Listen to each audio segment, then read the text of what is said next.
आज हम नीत्शे की बुक का chapter why I am so wise पढ़ेंगे और हम देखेंगे कि नीत्शे दानाई को कैसे समझता है। दोस्तों, जब आप इस चैप्टर का टाइटल या उन्वान पढ़ते हैं, why I am so wise, मैं इतना दाना क्यों हूं, तो शायद आप मुस्कुरा दें। शायद आप सोचें, इससे ज़्यादा खुद पसंद आदमी भी कोई हो सकता है। लेकिन फ़लसफ़ा हमें एक बात समझाता है, किसी भी अज़ीम मुफ़क्किर के अल्फाज पर फ़ैसला करने से पहले उसकी पूरी ज़िंदगी को गौर से देखो। नीत्शे जब ये किताब इकी होमो लिख रहा था, नीत्शे उस वक्त दुनिया का मशहूर फ़लसफ़ी नहीं था। उसकी किताबें बहुत ही कम बिकी थीं।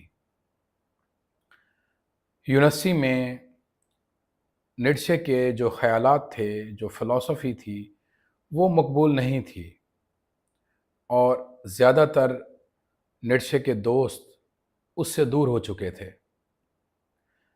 वो तकरीबन तन्हा ज़िंदगी गुज़ार रहा था।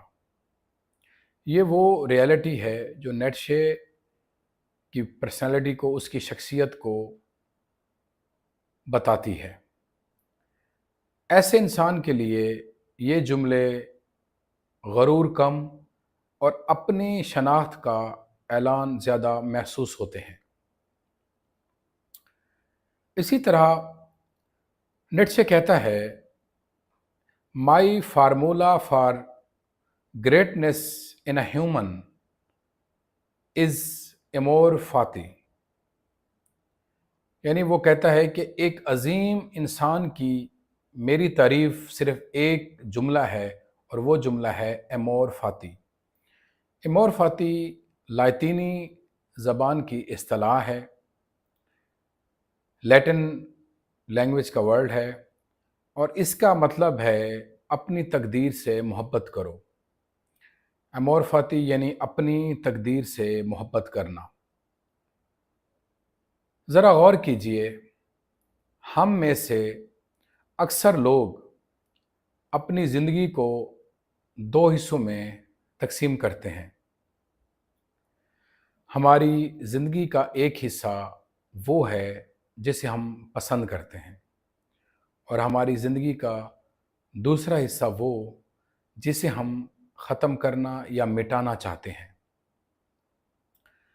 हम अक्सर कहते हैं, काश मैं वहाँ पैदा ना होता, काश मेरे साथ वो हादसा पेश ना आता, या काश वो इंसान मेरी ज़िंदगी में ना आता, या काश मुझे वो बीमारी ना होती। चुनाचे नीत्शे कहता है, जब तक तुम अपनी ज़िंदगी के किसी हिस्से से नफ़रत करते रहोगे, उस वक्त तक तुम कभी भी आज़ाद नहीं हो सकते। चुनाचे जब हम कहते हैं कि काश मुझे वो बीमारी ना लगती या काश मैं वहाँ पैदा ना होता, तो हम अपनी ज़िंदगी के किसी न किसी हिस्से से नफ़रत कर रहे हैं। नीत्शे लिखता है, not merely bear what is necessary, still less conceal it, but love it। Nietzsche सिर्फ अपनी तकदीर को बर्दाश्त ना करने और ना ही उसे छुपाने की बात करता है, बल्कि वो कहता है कि आप अपनी तकदीर से मोहब्बत करें। ये एक मुश्किल बात है, क्योंकि यहाँ नीत्शे बर्दाश्त की बात नहीं कर रहा, वो मोहब्बत की बात कर रहा है।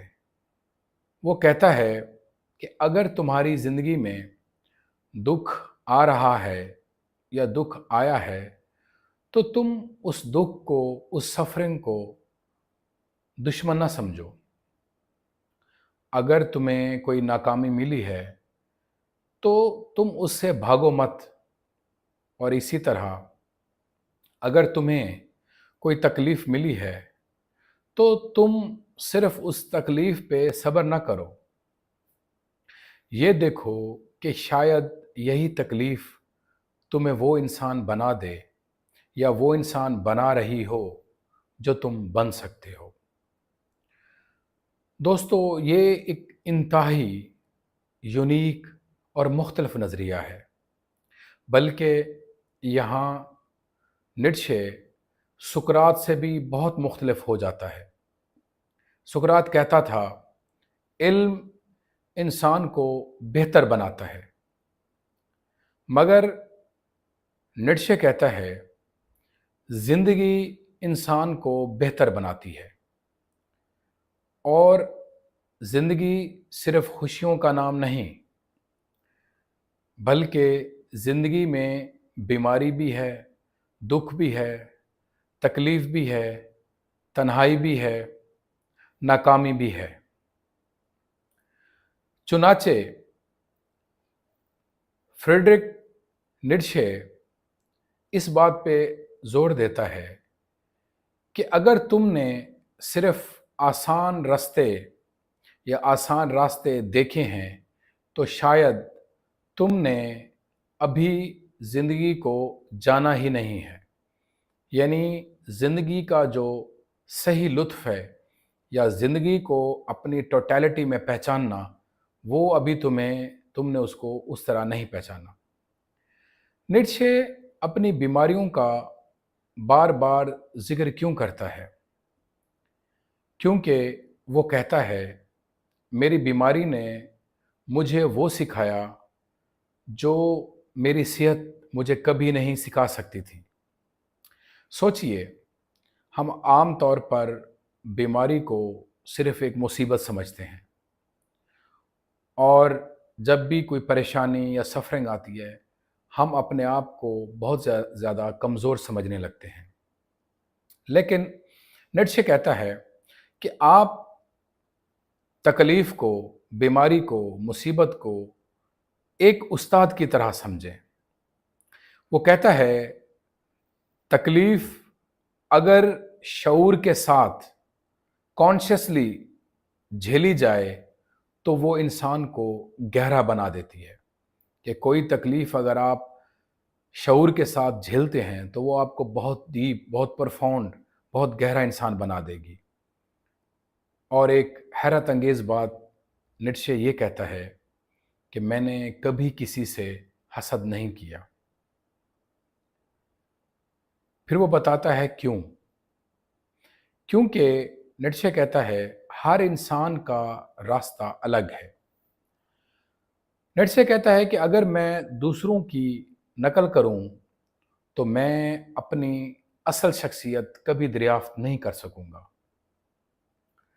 चुनाचे मैंने किसी से कभी हसद नहीं किया, और यही वजह है कि वो बार बार यही बात कहता है कि बिकम हु यू आर। यानी तुम वो बन जाओ जो तुम हकीकत में हो।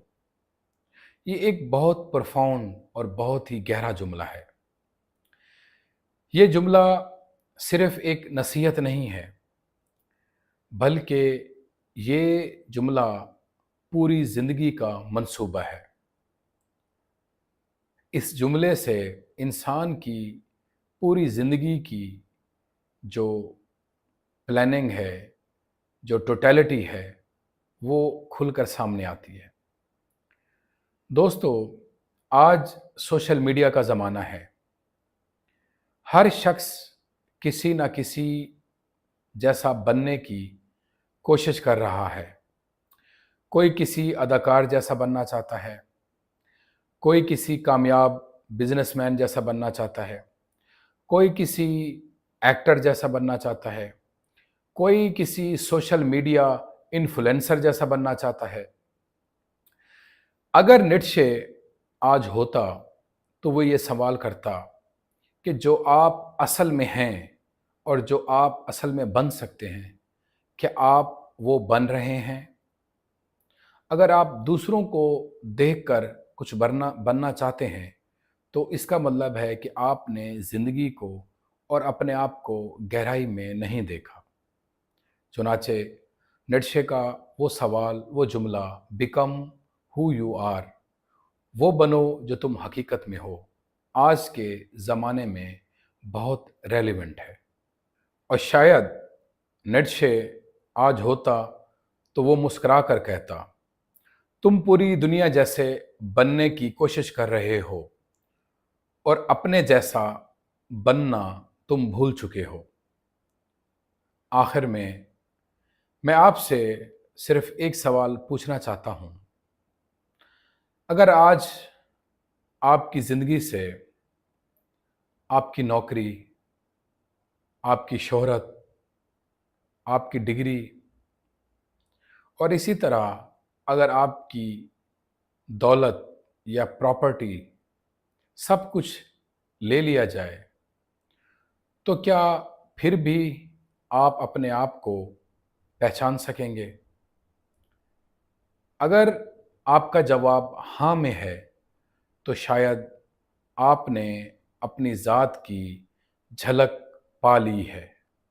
यानी आप अपनी ज़ात को पहचानने में कामयाब हो गए हैं। और अगर आपका जवाब नहीं में है, तो शायद नीत्शे भी, अभी भी नीत्शे आपको पुकार रहा है कि बिकम हु यू आर, वो बन जाओ जो तुम हकीकत में हो।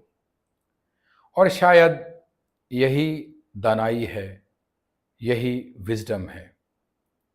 और शायद इसीलिए नीत्शे ने अपने इस चैप्टर का नाम why I am so wise रखा, क्योंकि नीत्शे के नज़दीक दानाई मालूमात का नाम नहीं है, बल्कि नीत्शे के नज़दीक दानाई अपनी तकदीर को कबूल करने और अपनी तकलीफ़ को समझने और अपनी असल हस्ती को दरियाफ्त करने का नाम है।